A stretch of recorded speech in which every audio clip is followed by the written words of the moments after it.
সাহাবী সালমান ফার্সি রাদিয়াল্লাহু তাআলা আনহু যেভাবে দাসত্ব থেকে মুক্তি পেলেন। panvisiontv presents দাসত্বের কারণে সালমান রাদিয়াল্লাহু তাআলা আনহু বদর ও উহুদ যুদ্ধে অংশগ্রহণ করতে পারেননি। সালমান রাদিয়াল্লাহু তাআলা আনহু বলেন, অতঃপর রাসূলুল্লাহ সাল্লাল্লাহু আলাইহি ওয়াসাল্লাম আমাকে বললেন, সালমান, তুমি তোমার মনিবের সাথে মুকাতাবা অর্থাৎ অর্থের বিনিময়ে দাসত্ব থেকে মুক্ত হওয়ার চুক্তি করো। আমি 40 উকিয়া এবং 300টি খেজুর গাছের বিনিময়ে মুকাতাবা চুক্তি করলাম, যে 300টি গাছ একেবারে চারা লাগানোর গর্ত থেকে প্রস্তুত করতে হবে। তখন রাসূলুল্লাহ সাল্লাল্লাহু আলাইহি ওয়াসাল্লাম সাহাবীদের বললেন, তোমরা তোমাদের ভাইকে দাসত্ব থেকে মুক্ত হওয়ার ক্ষেত্রে সহায়তা করো। তখন সাহাবীগণ আমাকে সাহায্য করলেন। কেউ দিলেন 30টি চারা, কেউ 20টি, কেউ 15টি, আবার কেউ 10টি। প্রত্যেকেই তার সাধ্য অনুযায়ী দিলেন। এভাবে 300টি চারা হয়ে গেল।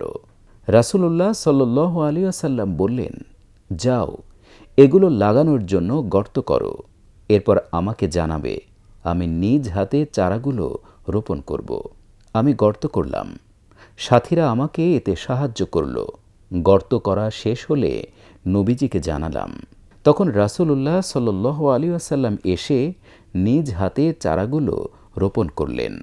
আমরা এগিয়ে দিলাম আর নবীজি নিজ হাতে সবগুলো চারা রোপণ করলেন। যে সত্তার হাতে সালমানের প্রাণ, তার কসম, 300 চারার একটিও মরেনি। এভাবে 300 খেজুর গাছের শর্ত পূরণ হল। বাকি থাকল 40 উকিয়া স্বর্ণ। একদিন এক যুদ্ধাভিযান থেকে যুদ্ধলব্ধ সম্পদ হিসেবে নবীজির কাছে মুরগির ডিম পরিমাণ স্বর্ণ এলো। তখন রাসূলুল্লাহ সাল্লাল্লাহু আলাইহি ওয়াসাল্লাম আমাকে খোঁজ করলেন। বললেন, মুকাতাবা চুক্তিকারী পারস্যের লোকটি কোথায়? লোকেরা আমাকে ডেকে আনল। তখন নবীজি বললেন, এই নাও, এটি দিয়ে তোমার উপর ধার্যকৃত 40 উকিয়া স্বর্ণ আদায় করো। এ দেখে আমি বললাম, হে আল্লাহর রাসূল, এ সামান্য পরিমাণ স্বর্ণ দিয়ে কিভাবে আমার উপর ধার্যকৃত 40 উকিয়া আদায় হবে? নবীজি বললেন, নাও, ইনশাআল্লাহ এর মাধ্যমেই আল্লাহ তা আদায় করে দেবেন।